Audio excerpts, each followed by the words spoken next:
কৈলাসহর চণ্ডীপুর বিধানসভা কেন্দ্রের অধীনে চণ্ডীপুর গ্রাম পঞ্চায়েতের অন্তর্গত ৪ নং ওয়ার্ডে মারপিটের ঘটনা ঘটে।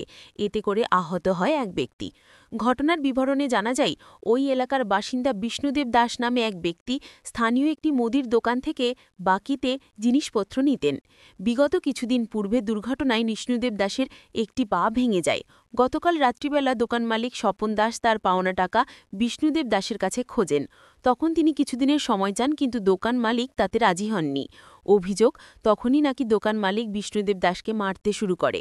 একটি লোহার রড দিয়ে ওনার নাকের মধ্যে আঘাত করে, যার ফলে ওনার নাক ফেটে যায়। পাশাপাশি পরবর্তী সময় স্বপন দাসের স্ত্রী ও মেয়ে এসে ওনাকে মারপিট করে। রক্তাক্ত অবস্থায় ওনাকে কৈলাসহর RGM হাসপাতালে নিয়ে আসা হয়। বুধবার দুপুরবেলা অভিযুক্তদের নাম দিয়েই কৈলাসহর থানায় লিখিত অভিযোগ দায়ের করে বিষ্ণুদেব দাস। পাশাপাশি সুষ্ঠু বিচারের দাবিতে তিনি সংবাদ মাধ্যমের দ্বারস্থ হয়।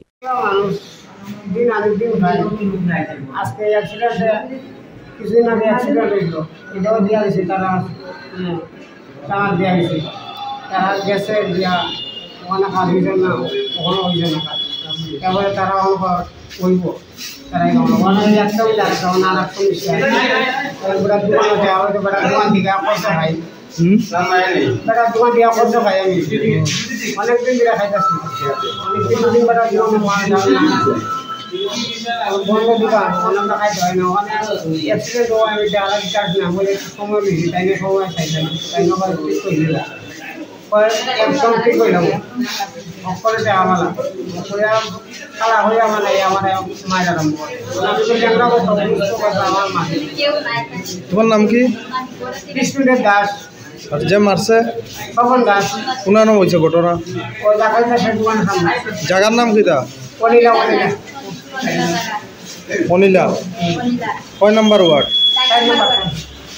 কি চাই ভাই? সিলাই লাগছে নি? আহত হয়েছ মানে? আহত হয়েছ?